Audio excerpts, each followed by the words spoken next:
start a new life. Yeah. But God had other plans for me. Yeah, I didn't see it then. This guy ended up talking me going into a sober living house in Santa Rosa with him. I was there we lived there, and I had to laugh. We walked to meetings. If it took me an hour to walk across town to get to a meeting, we walked 2 or 3 meetings, or borrowed a bike or something. I had nothing. And I had to laugh now. I was sponsoring this guy one time. He showed up in a $50,000 SUV, Get the hell out of here, Oh, man. But anyway,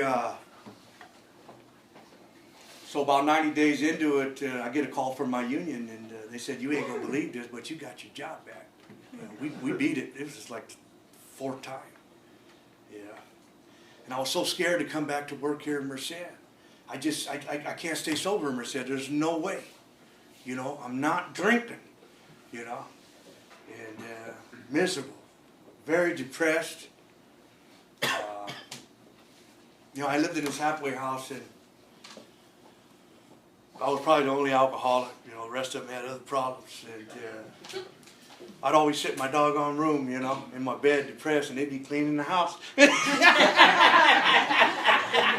they got the chores done. Oh man! So I ended up back in Merced. My aunt told me I could come stay with her, but one drink and you're out, and I'm going to drive you to work until you can get a few bucks and get on your feet. I said, all right, and I went right, and I ended up in Beechwood. About 90 days into it, going to meetings. She would take me, drop me off. Nothing's making sense. Scared to death to ask for a sponsor. Maybe if I say one thing right today, I'd like to turn this thing around one of these days. Instead of telling some guy that's down and out to go find him a sponsor, let's start appointing them. You take somebody's down and out and lost, and hey, go find yourself a sponsor. He's usually too scared to do that,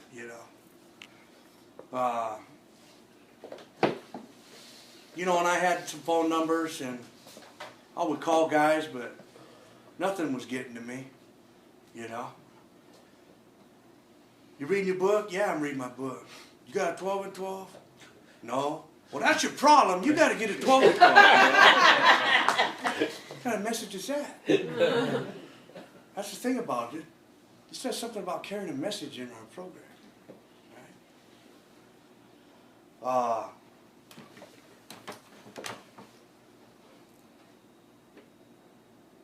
Anyway, this is when my grandpa come into it. My aunt pulls me aside one day out of the blue, and she says, I'd be crying. She'd be like, what's wrong? And I'm like, I don't know. Yeah. And my aunt pulled me aside one day, and she handed me a big book. It was the 2nd edition. And she told me a story about my grandpa. The one that I was so close to when I was young. And she said that 2 men had come and got him. That her and my grandma had left him, and he had lost a job, and 2 men had come and got him from AA in Texas. And she told me about how this program meant everything to him. Now I know why he was so happy, and now I know why he had 2 birthdays a year. I remember being a kid and going to his birthday and be like, didn't he just have a birthday tonight? Yeah, birthday. But she tells me a story about him. She says how his sponsor's name was Chuck, and it was 2 of them, and they took him through these steps. Is what they did. And he hitchhiked all the way to South Dakota. This is the thing that got me. He hitchhiked all the way to South Dakota in uniform. In them days, they would pick you up, in the 50s in uniform or whatever. And he hitchhiked all the way to South Dakota to making amends. That's going any lengths right there, Any lengths ain't 3 meetings a day. You know what I mean? And You know, in a lot of ways, it encouraged me, I guess. Yeah. He kept a little journal. He talked about going to the Turlock group. Yeah. I doubt it was here in them days. It might have been somewhere else. I don't know. Yeah. But she told me about the stories. She handed me a second edition, and I started to read that book. And I started to see different stuff in it. But then I said, yeah, but, you know. It's all been a gift to me. I remember all of a sudden seeking something, reading this, and starting to get honest with myself. You know? And as you read this book, you know, the ones that can't make it are the ones, honesty's first. Getting honest with yourself. And forever I was blaming everybody at this point. You know, it's her fault. It's my boss's fault. It's the Army's fault. You know, it was everybody's fault. And I started to get honest with myself and say, you know, you keep telling yourself that the Army made you this way, but you know, weren't you drinking before you joined the Army? You know, I'm talking to myself like that and thinking, how could I?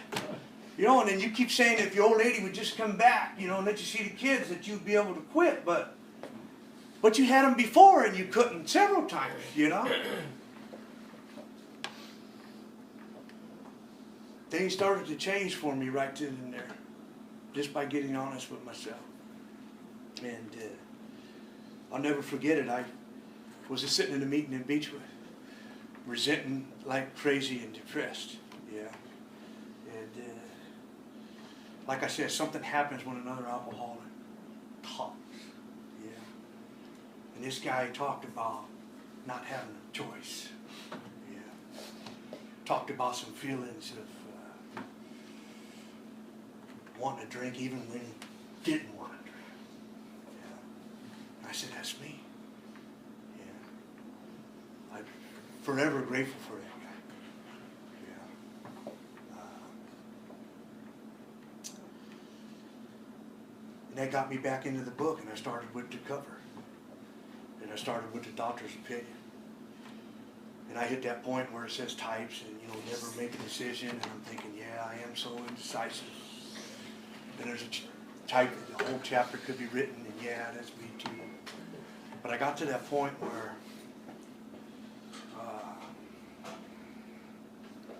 it talks about an allergic type.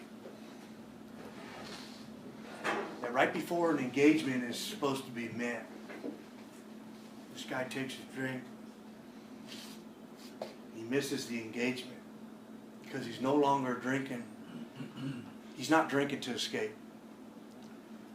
He's drinking to satisfy a craving beyond his mental control. Phenomenon of craving. I saw it then. I saw it right then and there. It reminded me of the time I had a court date with the kids. I just got out of anger management, and I was supposed to get set up for some visitation. Picked up a drink, got nervous about court the next day, picked up a drink, and missed court. You know, came to 2 or 3 days later, just, oh my God, what did I do? I so identified with that right there. I took the first step right then and there. You know, I might have had that magic moment of defeat, which you gotta have. You gotta be defeated. You know, done. I don't think an alcoholic's ever done, but the attitude of being done. To see where you could no longer take, as Bill says in his story, where he saw at one point where he could no longer take a drink.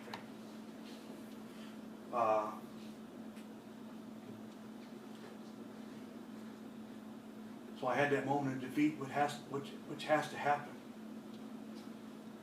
And then you got to find out what's wrong with you. You know why you got to find out what's wrong with you? Because if you don't know what's wrong with you, your solution is going to be wrong. You see what I'm saying? It's like taking your truck. What's wrong? Taking it to the transmission shop and it's got a blown engine, you know. So that first step is a self-diagnosis. It's a moment of defeat along with getting honest. Do I have this thing? Am I done? Am I willing to go to any lengths? As the book says, to quit for good. This ain't nothing about quitting for 24 hours. For good. And that second step tells us what we can do from that point. Yeah. I see it. I've learned a lot working with guys, and I've made some dumb mistakes as well. But how else are you going to learn? You know, a guy told me one time, don't be scared to help an alcoholic because they're already gone. If they really have it, you can't hurt them because they're a goner. So I try to present it the best way I can, no matter what. And it's up to God. Yeah, it's one of the things I found out is He's the healer, but I'm not, just the messenger. You know, a guy told me one time. He said Paul Revere was the best messenger ever, because back in those whatever it was 1600s, he rode through town on a horse, and all he said was, "The British are coming. The British are coming." Never once did he get off that horse and give advice.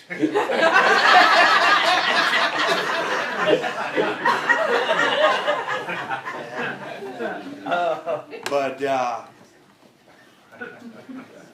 took that first step, and I'd already been to treatments. The book talks about a type of alcoholic beyond human aid. The human aid was not working. The group therapy wasn't working. The aftercare, all that mumbo jumbo. Golly. And I suddenly wanted and needed God right then and there. I wasn't in a, you don't have nothing, you're not in a point to argue. You know? And it's just like the chapter of the agnostic, the second that we can express enough will, the second we can set aside any prejudice, right? That's the open mind part of this whole thing. The second we can set aside any prejudice and even a willingness, right? Even a willingness. Not enough willingness, even a willingness. That's about the size of a gnat. To seek a power greater than we are, we commence to get results. And it's just like that book says, when we draw near to Him, He reveals Himself. And I felt the presence of God. What I could understand right there. Yeah. That's the thing about this program, you know. I did a lot of, I'm a history guy, and I constantly looking at history, and you know, this God as we understand Him, you know, seems to be a lot of controversy, you know, and but it gives you a place to start. You know, a lot of people say, well, it was this guy that did it and that guy that did it, but I went in further and I got deeper into some of the Oxford group, and this guy right here, Shoemaker, that's the way he talked. That's the way when he was doing his work, he would tell his guys to give all you understand to what you can understand. You know, to pray to the one that is, the one that was, and the one that always will be. Anybody can start right there. You can't fail this program. Yeah. And I made a decision right then and there. I opened my book and I got on my knees right there in front of the bed, and I said that third step prayer. Yeah. And it's just a decision. You don't turn a damn thing over. You make a decision to turn it over. There's a difference. And I didn't even have a sponsor.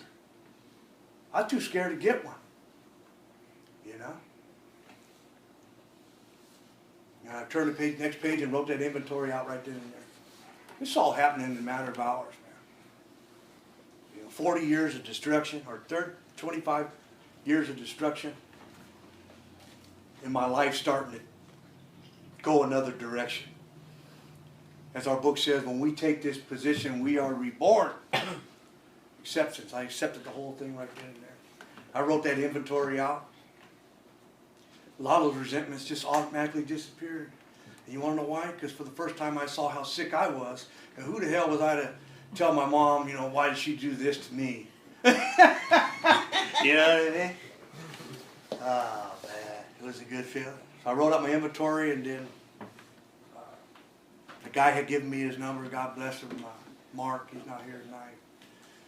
But he would become my sponsor from that point. And I called him up. I said, Mark, this is Joey. You gave me your number. I just finished my inventory. Can you come over? And he was right there. You know, and I went through that. I just showed him what I wrote down. We said a third step